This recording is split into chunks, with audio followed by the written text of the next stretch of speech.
Kung gusto nyo kumuha ng driver's license, wala pong problema. Hindi po tayo makakakuha ng plastic card na katulad nito. Ang may bibigay po sa atin ay itong ganitong temporary driver's license na papel. Swerte naman mga kaibigan yung mga nakakuha ng driver's license card ngayong November o yung mga nakaraang buwan. Kasi alam nyo ba mga kaibigan na wala na pong driver's license card ngayong November or wala na pong available na driver's license card ngayon.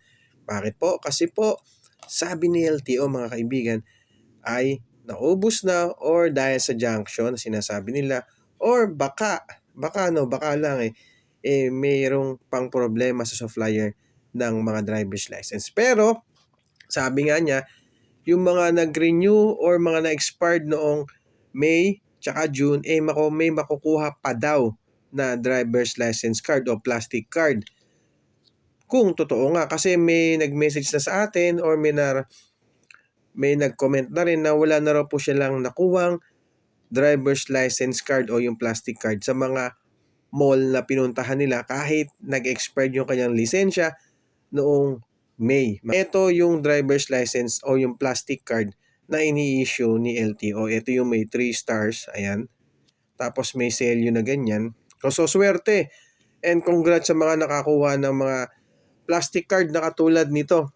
At mga kaibigan, yung mga na-expired ngayong November, base dun sa pagkakapanood natin sa video ni LTO Chief Asek Mendoza, extend daw po or extend ang ating validity ng driver's license ngayong November at December mga kaibigan. Extend po siya hanggang 2024. So antay po natin yung mga detalye o yung mga post nila or mga announcement nila kung hanggang saan ang ating expiration o hanggang kailan pwede natin gamitin yung ating lumang driver's license o yung mga na-expired na driver's license ngayong November. Kaya mga kaibigan, kung kayo ay magre-renew ngayong November at ayaw nyo makakuha ng papel na katulad nito, para sa akin mga kaibigan, antayin nyo na lang po na magkaroon ng available na plastic card sa mga susunod na buwan. Kasi magpo-post din naman si LTO na may available na plastic card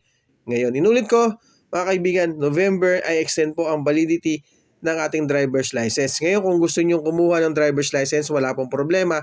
Hindi po tayo makakakuha ng plastic card na katulad nito. Ang may bibigay po sa atin ay itong ganitong temporary driver's license na papel. Ginawa ko nga po, pinalaminate ko yan para hindi po siya mabasa or hindi po siya mapunit at masira. Ngayon, kung pupunta naman kayo ng LTO para kunin yung plastic card ninyo, kailangan po mga kaibigan ay dalhin ninyo yung inyong OR. Yan, tulad yan mga kaibigan, yung OR na ganyan. Kailangan madala po ninyo yan para sa pagkuha ng plastic card. Info lang po sa inyo na extend po ang validity ng driver's license ngayong November hanggang 2024 pa po yan mga kaibigan. So antayin nyo po yung mga posting ni LTO at wala na po tayong plastic card na makukuha na katulad nito mga kaibigan. Sa mga mag-renew, asahan nyo po na papel ang makukuha ninyo na katulad nito. Wala na po kayong makukuhang ganitong plastic card na galing kay LTO. Okay? So yun lang mga kaibigan na ingat po tayo palagi and syempre huwag nyo kakalimutan mag-follow sa akin at syempre share na rin po yung ating video para malaman din ng iba na wala po tayong plastic card ngayon. Okay? Yun lang. Maraming salamat. Thank you.